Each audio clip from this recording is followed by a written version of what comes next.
саволи дигар. устод ман соҳиби 4 фарзанд. шавҳару маро лату кӯб мекунад. ӯ бо занҳои номаҳрам бисёр рафту ом мекунад. маро аз хона пеш кард. гӯ маро ҳамин хел зиндагӣ мефорад. хоҳӣ ҳамин, нахоҳӣ рав. ман ҳоло дар хонаи модарам ҳастам. чӣ кор кунам? ба ман чӣ маслиҳат медиҳед? аку як коре хоҳароу додарои азиз, ҳақиқатан ҳамин дар интихоби ҳамин шавҳар зан аз аввал ки мо аҳамият наметиҳем, хато мекунем, баъд дар давоми зиндагӣ бисёр азоб мекашем. аввалан интихоба дуруст кунем. шумо як одамеро бигирем, гуфти тоҷикои мо падардор бошад, модардор бошад, як камтарак бугиш ай худо битарса я битарса, як ақлу фаросату фаҳмиш дошта бошад, хоҳ зан бошад, хоҳ мард бошад, баъд дар зиндагӣ шумо мумкин аст ки муносибату муомилатон хуб шавад. бар ҳамин хоҳари азиз, бибин ки агар ҳамин одаме бошад ки ҳамеша тра дар зиндагӣ ғам медодагӣ бошад, дигар ҳоҷат ба ин мард зиндагӣ кардан нест. ҳаққу ҳуқуқта талаб кӯ, мақсад биравад қатъи ҳамун ҳар нафаре ки мехоҳад чӣ коре ки кунад намекунад, рава мақсад, зеро вуҷуди ӯ, табиати ӯ ба ҳамин чиз мутобиқай. ҳатто бо барои худ мақсад ягон одами ҳалолу покизаи дигара биёб. خب استاد مرده که در نزد زنش گوید که من زن گیرم یا زنا کنم، تو به من 3 طلاق. آیا این قسم را می شود که پس بگیری؟ نمی شود. زیرا اگر وقتی آدم میگه که زنک اگر من در بالای تو زن بگیرم، زنک اگر من دست به زنا بزنم، تو به من 3 طلاقی. انا اون روزی که زن میگیره یا زنا میکنه، تو به او 3 طلاق میشه. اینجا فقط یک راه دارد که میتواند که زن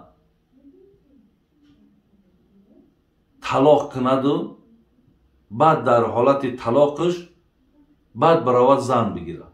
اگه من دلالتی به زیناش نمیکنم، زیرا که ما همیشه من میکنیم، زیرا من نه، الله مهربان من میکند که باید بنده زینا نکند.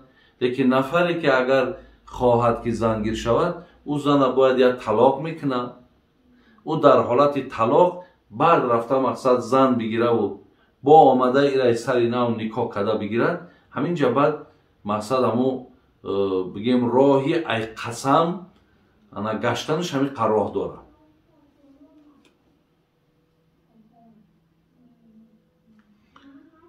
خب نماز توبه رو چگونه بخوانیم؟ نماز توبه میگن نماز توبه یا نماز استغفار میگن، یا نمازهای نافله، یعنی خواندگی ها ثواب، نخواندگی ها گناهگار نمیشن. این 2 رکعت هر زمانی که میخوانین خواندن میگه چی باکی نداره. کدام سوره را که میخوانین اجازت های، فقط 2 رکعت نماز توبه میگین یا 2 رکعت نماز استغفار. بعد که سلام دادین با طرف الله دست میبردارین و این نماز که نماز توبه نام دارد، نماز استغفار که هست، از همون گناه های کردگیتون توبه میکنین، از همون گناه های کردگیتون طلب مغفرت میکنین که خدای مهربان همون گناه ها و همون نافرمانی هایی را که من کردم، خدای مهربان همونا را از نامه اعمال من دور کن. الله مهربان توفیق میده که دیگر من بعد گناه نکنم. همین است نماز توبه. خب استاد در وقت نماز موی سر زن نمایان باشد نمازش قبول می شود؟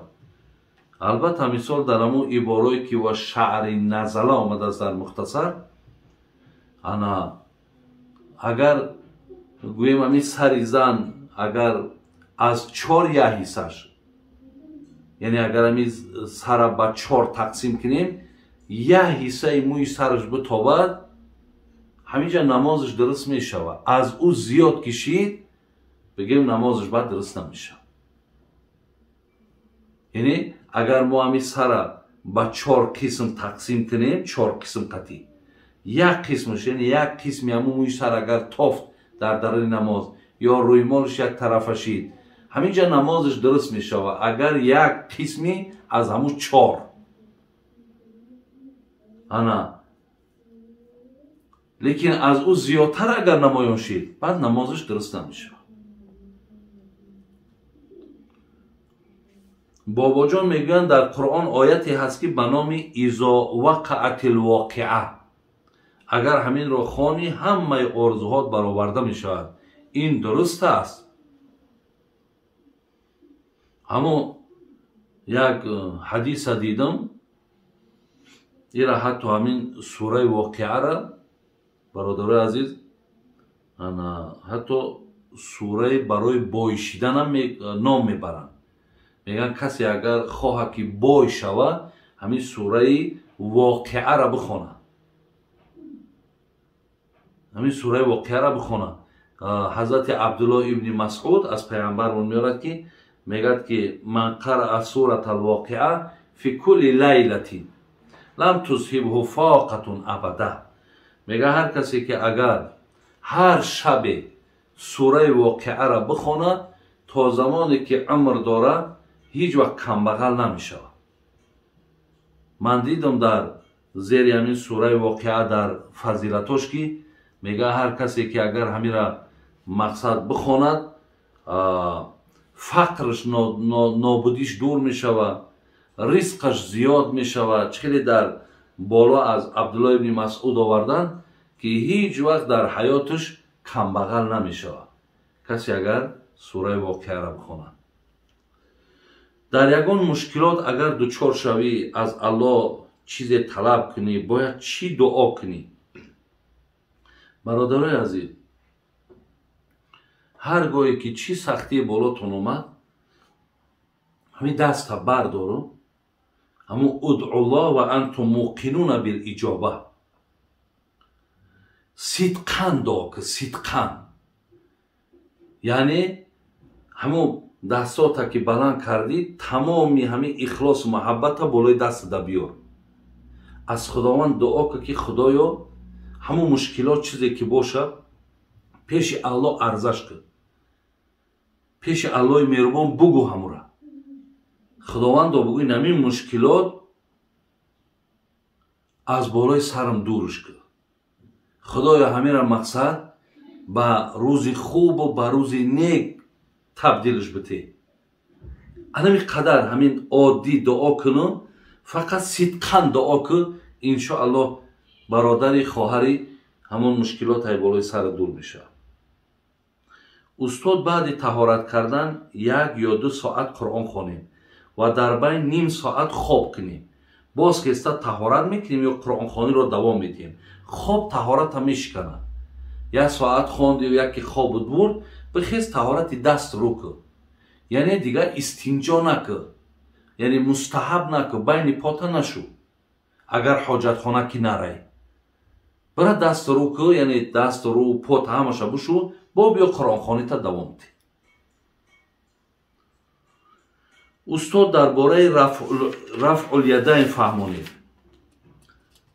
میگه درباره رفع الیدین فهمونید. مقصد رفع الیدینش برادر عزیز همون طریق نمازهایی که اگر اهمیت داده باشین، هر یک وقتی که نیت میکنه الله اکبر میگن، دستاشون رو برابر کتف میکنن، روی سینه شون میبندن، پیش ای رکوع رفتن با یعنی ای رکوع میخیزن الله اکبر میگن، رفع یدین میکنن. رفعش برداشتن، یدین دو دست، برداشتنی دو دست. برادرای عزیز در اطراف این اگر چند حدیث های پیامبر هست، لیکن برای ما و شما که پیروی ای مذهب حنفی داریم برای ما ضرورت بر این نیست. یعنی بدون رفع یدین طریقی را که ما و شما از حدیث ها خواندیم که بی رفع یدین پیامبر ما نماز خواندن.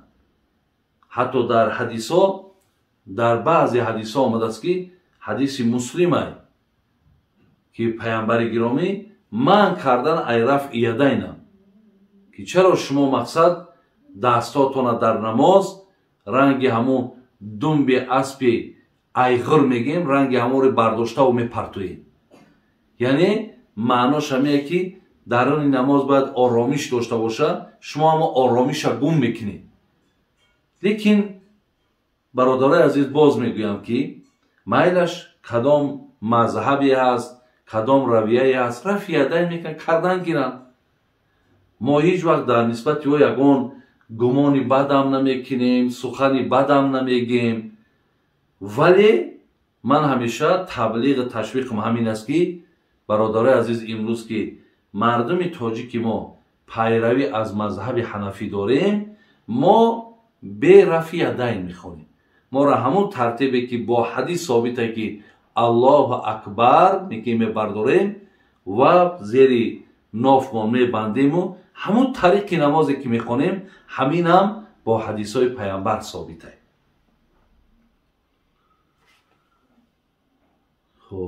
استاد در اسلام چند فرضه؟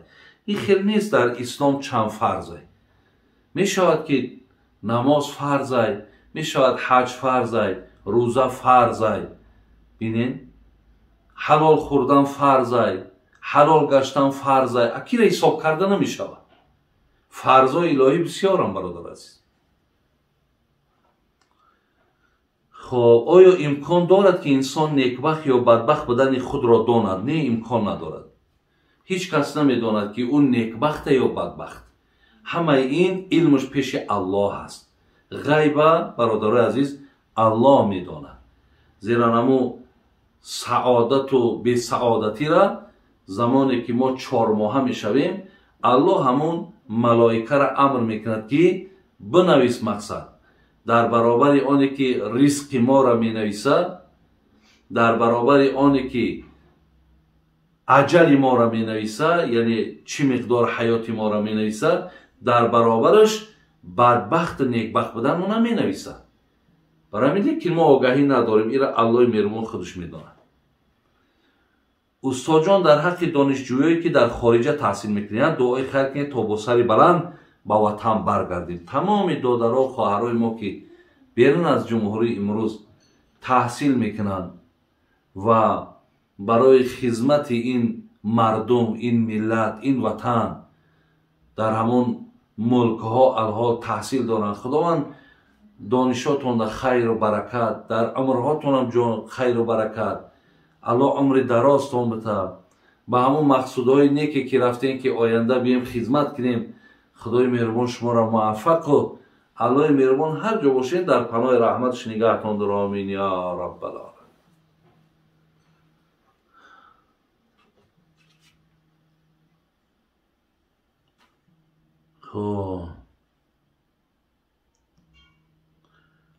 گفته است که چقدری که شیطان برای گناه کردن آدم کوشش میکند، آیا ملائکه هم برای گناه نکردن آدم کوشش میکنند؟ نه. اینجا که شیطان اینها مقصد یک حالتی بود که وقتی الله او را از درگاهش پیش کرد، او تصمیم گرفت. آخی او در پیشش همین مقصد گذاشت که من فرزند آدم گناه را زینت میبخشم، مقصد در چشمش نیک نشان میتم و او را مقصد به همین گناه چکار میکنم؟ به همین گناه پایبندش میکنم.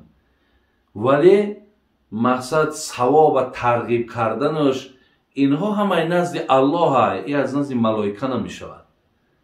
برای همین انشاءالله بگیم که خدای مهربان هم گناه را آفرید هم ثواب آفرید. ولی ما فرزند آدم عقل داد، دشمن ما هم نشان داد که این شیطانه. برای همین کدامشه که انتخاب کنیم، الکی ما عقل داریم، ما الکی میدانیم که با گناه را انتخاب کردن حالمون چی میشه و با ثواب انتخاب کردن حالمون چی میشه. یعنی انتخاب اینها در ما و شما هست برادر عزیز. اینها با ملائکه و با اینها بستگی ندارن. خب در وقت عوض کردن لباس بدن کسی را بینی طهارت میشکند؟ طهارت نمیشکنه که گناهگار میشه. اگر یک نفری را مثال بدنش، یعنی مرد از زیر ناف تا زیر زانوش سطره، اگر از زیر ناف تا زیر زانو یک مردک اگر هم خیلی امکانیت دیدن باشه و نگاه کنی، طهارت تو نمیشکنه، لیکن ترک فرض میکنی، با نگاهی کردگیت گناهگار میشه. استاد من یک زنم صاحب 3 فرزند، در حقم تهمت های زیاد می شود. در کار تهمت هم میکنن که حتی فکرش رو نمیکنم. در خانه هم هستم یا در کوچه همراه فرزندانم میروم، حتما از پشتم گپ‌های بیهوده میگویند. چی کار کنم؟ از پشت همین کارهایم چندین بار قصد خودکشی کردم، ولی به خاطر فرزندانم نتوانستم. آیا یگان دعایی هست که من خوانم از این مشکلی رها یابم و گوید من چیکار کنم به این مردم؟ خواهر عزیز، اگر خودکشی میکردی حرام میمردی.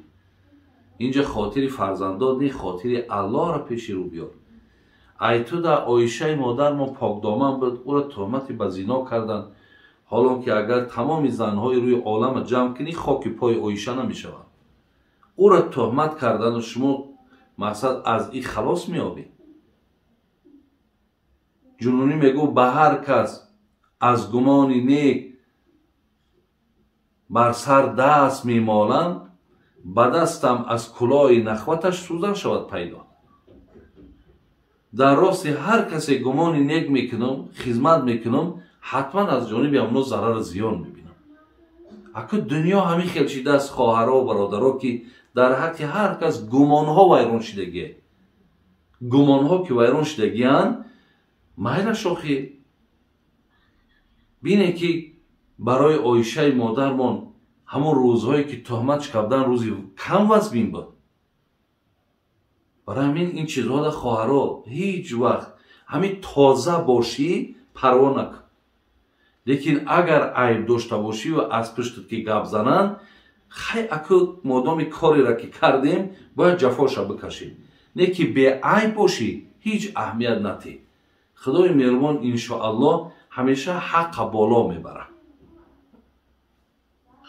بابای حاجی، مردی که در مهاجرت است به خاطر زن و فرزندش، ولی زنش با تلفن با دیگر مرد صحبت میکند. با این گونه زن جایز است که زندگی کرد. دختری خالم است، نمیدانم با او چی کار کنم. این مسئله داغی روز. بسیاری خواهرها مراجعت میکنند که شوهرامو با زنهای بیگانه، با زنهای شوهردار با تلفن صحبت میکنند. اینه برادر میگه که من در مهاجرت زنم با دیگه مردکا صحبت میکنم، من چی کار کنم؟ مثلا اگه زندگی به خودش یک تازگی داره، زندگی به خودش یک عفت داره، زندگی به خودش یک ننگ داره، ناموس داره. بعد مردک هم برادرای عزیز و کمی ایمان خودش یک غیرت هست. برای همین هیچ وقت برای مردی مسلمان این طاقت بگیم یا این اجازت ندادن که زنت هر کاری که کردن بگیره، برای مقصد تا اهمیتش نتی، پرواش نکن، تم برای با مثال قطعی از زن دیگر کارو بارتا کردن بگی. این هم راه نداره. حتی بین همو در برنامه های روسی نگاه میکنیم، همو یک برنامه ازمین هست کو، یعنی وقتی که مردکش قطعی یک زن دیگر معامله میکنه، همون را مقصد وقتی درک میاوه و آگاهی پیدا میکنه، در حال رفته مقصد در مراجعت میکنه و از نیکای همون مقصد ایزکسی همون خودشا بیرون میکنه. یا وقتی زنش به همین کار دست میزنه، مردک حتی اونها مردمی که اونها مسلمان نیستن، همونو دم طبیعت همونو دم همین چیز برداشت نداره. برای همین در این حالت شریعت رخصت تون میده. اگر همین زن اسلام شیدگی باشد، یک خطا کرد، مقصد یک کمبودی کرد، اگر بگم من خطاگیم در اقرار کردم و مردک مثال یا الله در توبه و ندامت میکنم، همین کار تکرار نمیشود، حق داری ببخشیش. یا که اگر بگوی نه اکم من را نمیبخشم، من مثال با این زندگی نمیکنم، اینش هم حق داری. الله خیبتامونا بخیر کنه و ایمانامونا با سلامت نگه داره. سلام علیکم و رحمت الله.